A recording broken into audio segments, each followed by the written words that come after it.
Hi, I'm Mano Marks, And I'm Luke Mahe. and we're on the Maps Developer Relations team. And we're here to talk to you about getting the other mapping platform, getting your maps into iOS. So back in December, we released the Google Maps for iPhone, an application that allowed you to use the Google Maps app directly on the iPhone. And it was a major update to Google Maps. Much like we had on Android, the Google Maps app on the iPhone used vector rendering to deliver a really powerful immersive experience in Maps that you could view Google Maps data on top of. Now, when we released it, as soon as we released it, we actually released an SDK because developers were clamoring for it right away. And the reason was because it allowed them to embed Google Maps data and Google Maps services on top of applications on top of their applications. And it took advantage of the same rendering engine that we used in the Google Maps iPhone application to render data within the SDK. So we basically got all that for free. So when we launched the SDK in December of 2012, we launched in limited preview. But then in January of 2013, we launched publicly. And as you can see, we've had about 2 releases every month. And today, as was announced in the keynote, we have a special version 1.3 release where we're going to have some cool features to show off. Yes, we'll get to that later. We're not going to tell you exactly how to get started because there's some documentation here. You can go to developers.google.com/maps and have a read up. We'll talk a little bit about what to do with the SDK, but we're not going to talk to you about how to download it and get all that little stuff going. So the first thing to note is that the Google Maps SDK is a static library. It's a framework that you download and incorporate directly into your applications. This gives you some advantages. That is, if we make an update to the SDK, you don't have to update immediately. You can take time to evaluate the update and change your code and change it in your next release. Therefore, your app will continue to work. Although we will give you a warning if you're developing in Xcode and using the simulator, we will log a warning that says, by the way, there's another version of the SDK. On the other hand, the basic services that we're working will continue to work, and the maps themselves will continue to update as we get new map data, much like all the other platforms. We also have a notify group that you can join, which you can find the link on our developer site. And that's where we'll email you every time we do a release, and so you can actually get notified of when to go and download the new SDK, what's changed, and then what you need to do. Right. So there's a little bit of confusion about this on Stack Overflow and various developer communities there's a bit of a myth around storyboards. Google Maps SDK does actually work with storyboards, unlike some people think that it doesn't. We are very happy to develop with storyboards, and that's personally my favorite way of developing a UI. When you go into Interface Builder, you simply create a new view, and then you make it of type GMS map view. And then that allows you to do any of your normal sort of delegating and flow through that you might do using storyboards. You can also add a UI view and set that type to be a GMS map view as well, and then you can resize it and do all the things you're kind of used to when playing with storyboards. Right. I'll show you a little bit of super simple code. For those who are coming from JavaScript maps, this might be a little different. We've now got what's called a camera, and I'll show you a bit more about a camera later on because I find it really fascinating about all the cool things you can do with it.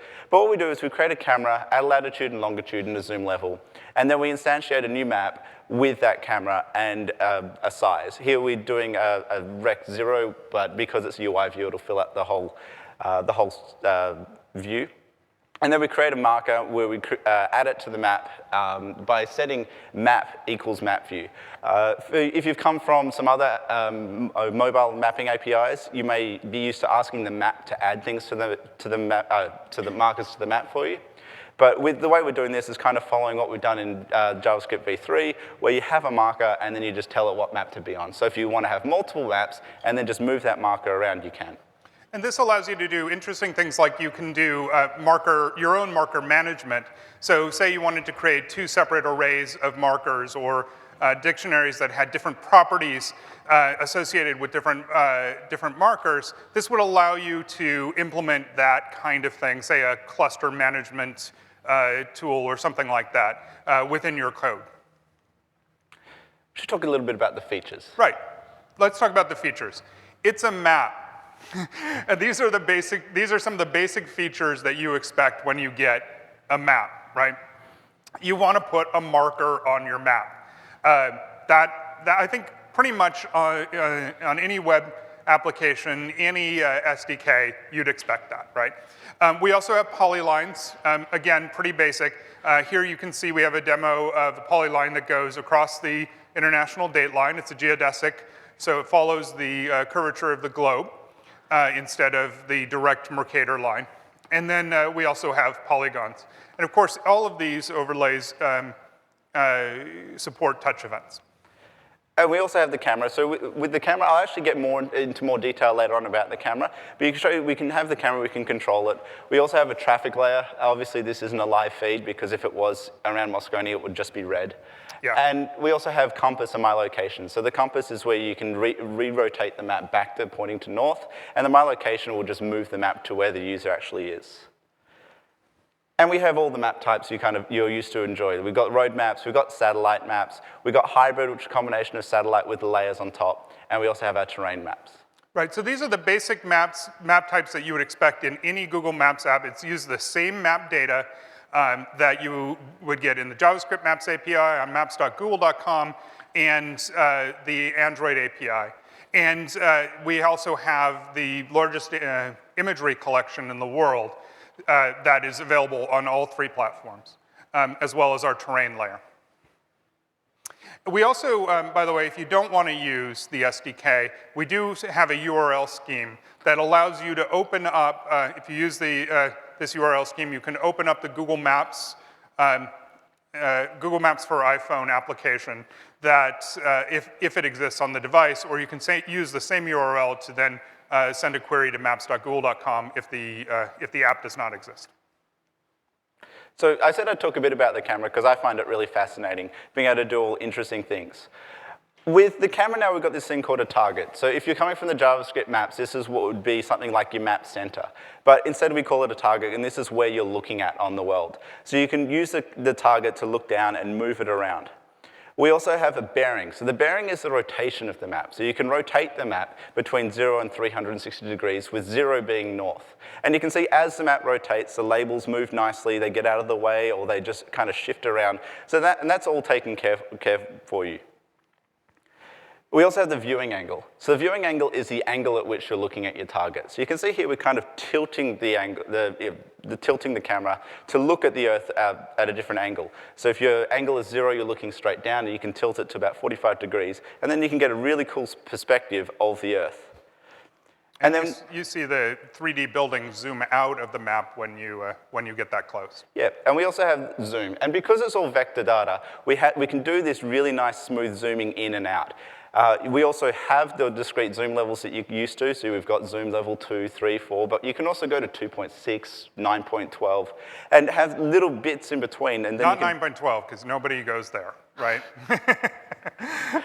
And then you can do like really cool, interesting things. And then see, as we zoom more into the map and get close to the Earth, the 3D buildings appear, and then as we zoom out, the 3D buildings go away.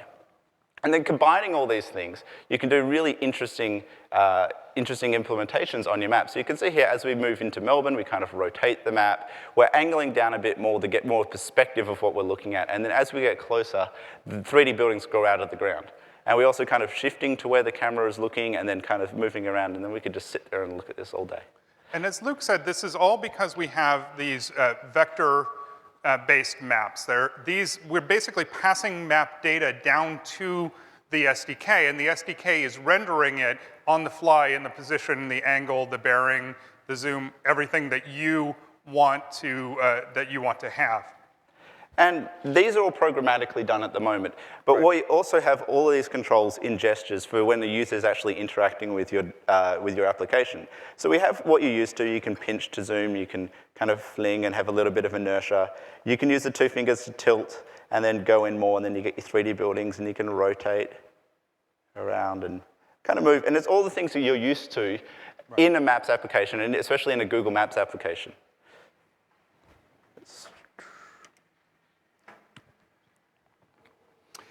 So we also have something new. We promised this to you at the beginning. We're now delivering a new feature in the Maps SDK as of today. Version 1.3 of the SDK has tile overlays.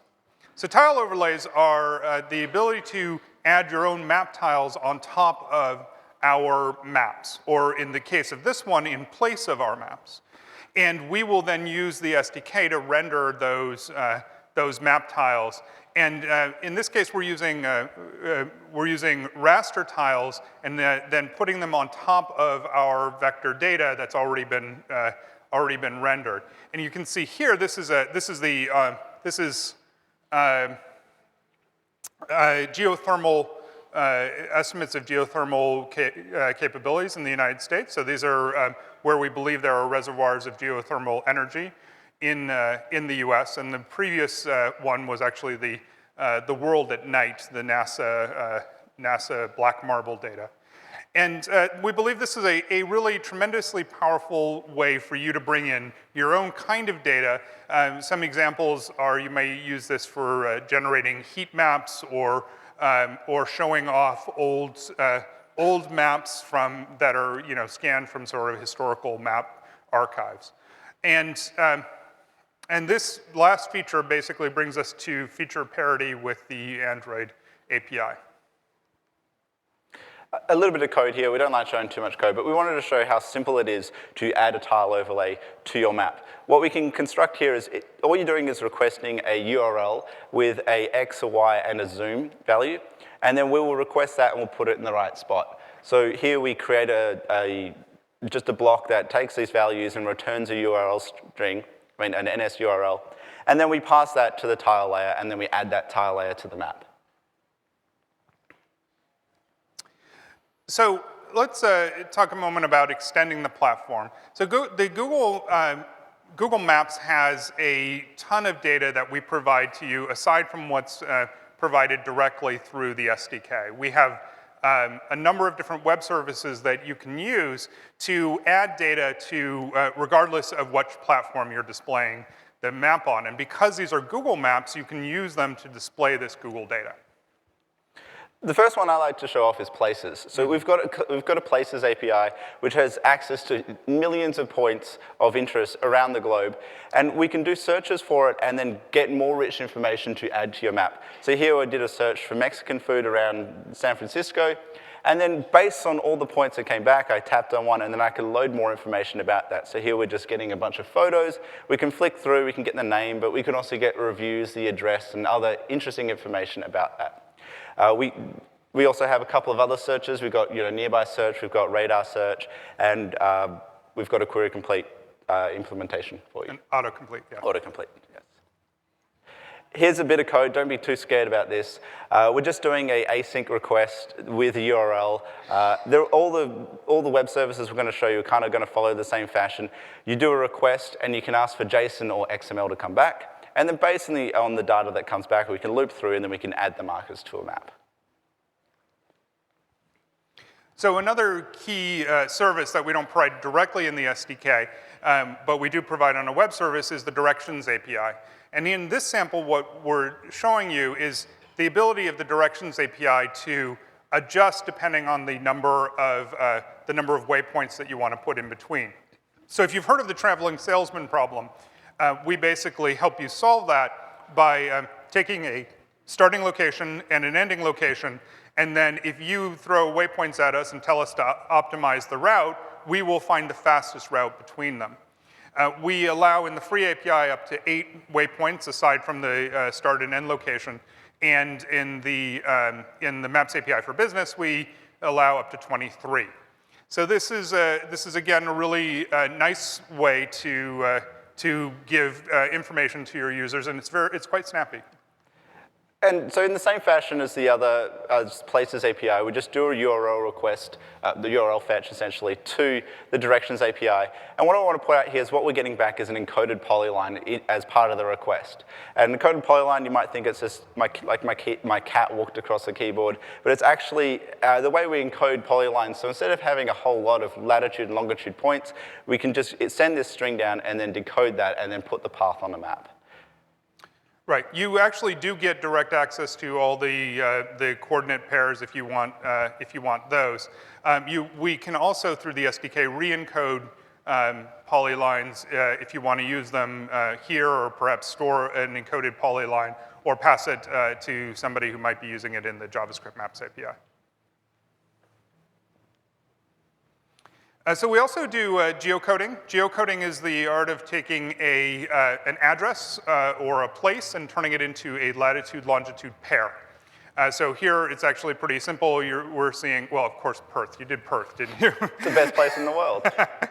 So we start with Perth and demonstrate Perth, and it's, as you can see, just returns back the geocode. And then the next one is Paris, and which always looks good on a big screen. So a very simple method of getting these getting a latitude-longitude pair, and we will actually, if the result is not 100% clear, we'll pass back to you some alternatives should you ask for them.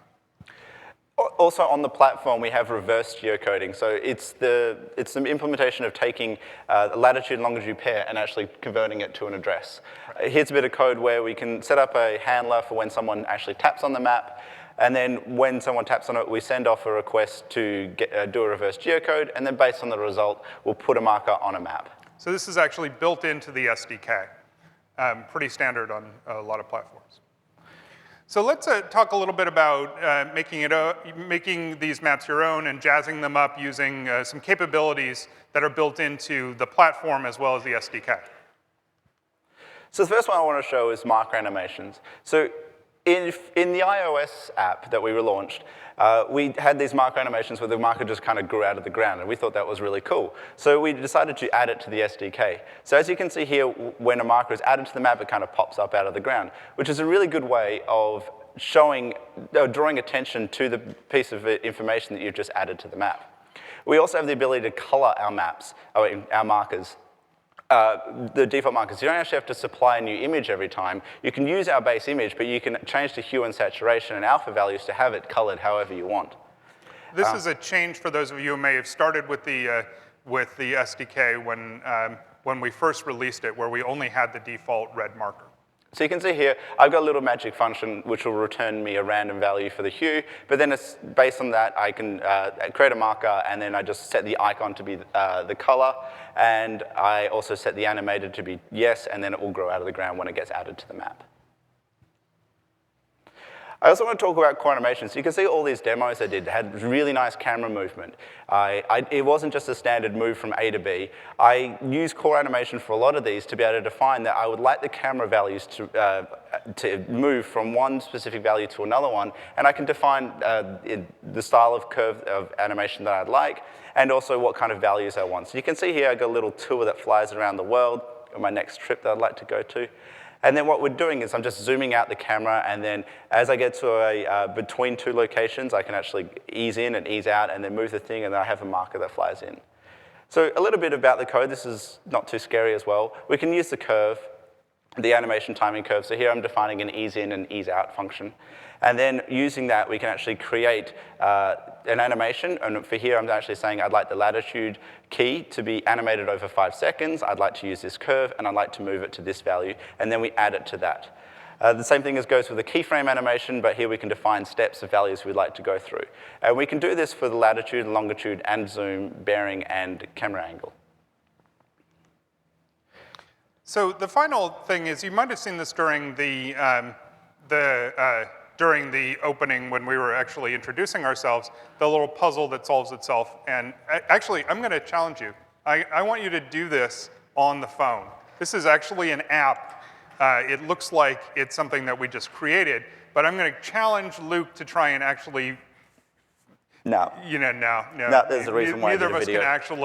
can actually solve that puzzle. But that actually is an application, and it takes advantage of, again, taking advantage of the iOS platform and its ability to generate images. Yeah, so what we can do is we can use this render in context method to actually render an image of the map as it is in its current state, and then return a UI image with that. So if any of you have seen something where you got fancy foldy maps where it comes in from the side and you just pull it out, they're usually going to use the same idiom because that's kind of how it's done on the platform. And so using these values, using this method, we can actually extend the platform to be able to, so you can actually do interesting things with it. And as long as it kind of ends up as a Google map that you can interact with, then it's really cool. Right. So, we hope that what we've been able to show you in this presentation is how you can take advantage of both the native iOS platform as well as Google Maps and some of our Google services to generate a really rich and also very familiar experience to your users. Whereas your users are looking at a Google map, which is what most of them will be expecting to see pretty much for any map. And you take advantage of our rich amount of data and imagery that you can incorporate into your own application.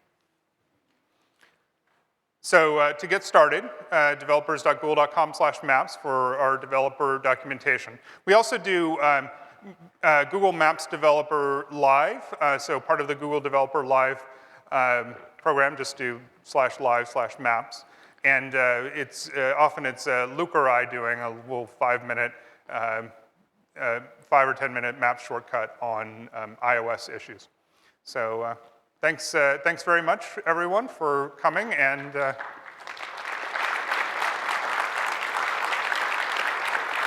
you can, of course, find us on Google+. So we'll take questions now. If you want to ask a question, please come up to the microphone, and we will take the question there. Hi, I'm Alex from HTC. Hi. And I'm wondering, so the previous slides about rendering into UI image, is it possible to point top left geo coordinate and bottom right and zoom level and render not exactly the screen, but something bigger? No, currently that's not possible. No, it's not but possible. you could do something interesting by using the projection object to kind of work something out, if you wanted to. But obviously you can't take that image and store it and keep it forever. Yeah, okay, thank you. Sort of on a similar note, is there a way to do the render an image and get an image of a map, but do it on a background thread? So if you had like a quickly scrolling UI and you wanted to like put a map inside of that scrolling UI or something, to be able to like have it render on a background thread so you don't block the UI? No, currently the map runs on the UI thread, so there's currently no way of doing that. Okay, thanks. 2 questions related to availability with this new API that's out there. The offline maps feature and Maps engine layer or map data layer, are either of those available in the iOS platform? Neither of those are currently available in the platform. That is correct. We do, the Google Maps engine, if you use that, does have a WMS output, and that's actually what we used for this tile overlay demo. We used a publicly available map in the Google Maps gallery for the world at night, the so-called black marble imagery, and then generated WMS tile overlay. And what was interesting about that is WMS doesn't come out exactly how our tile overlay expects to see it, and because you can implement that, you can subclass. Thank you. It's like, I know my brain just shut off there for a second. Because you can subclass the tile renderer, you can just say, you can fudge it so that gets the right URL and pulls it into the tile overlay. And it works the same way that you would expect it to work in the JavaScript or Android API. You can basically take the same URLs from Android and JavaScript and use them in this. Yeah. Is that app you had with the fudging then available in the Git repository, or do you? Yeah, I'll put that. We'll put that code up somewhere. Okay, thank you. Hi. I have two questions. One is about the geofencing. In the morning, there's some demos, I think, for the Android. How about for the iOS? Well, so geofencing was released as part of the Google Play Services, which is only available on Android. You certainly could implement it yourself. I understand it's pretty battery intensive to do it yourself, but currently we don't have it available in the Google Maps SDK. Yeah. Okay. Second question is how about the indoor maps? Like, Indoor maps? yeah. Currently we don't have indoor maps on the iOS and the iOS SDK. Okay, cool. Thanks. We need to animate our markers. Can we do that with your SDK? Currently, the only animation that we actually have is the grow animation. We haven't got any other animations, and you can't supply your own yet. So we can't supply new images regularly, or? You can change the marker image and have whatever marker image you want if you want to do that. Like, what sort of animation are you interested in doing? Well, there's a few things. We need to flash some of them, and we also need some of them to rotate reasonably often. So what we can't have is something that flickers with destroying and remaking new ones. Yeah, so you don't actually have to destroy or remake the marker. Because you actually keep a reference to that marker now, it's not actually added to the map and then forgotten about. You can keep that marker and you can keep changing the icon. Okay. Yeah. And another question is, can we add our own vector layers? Not yet. No. But you said yet? Well, no. You pushed me. Okay, thank you. Luke? Yeah. Are there any more questions? Cool. All right, thank you, everybody. All right, thank you.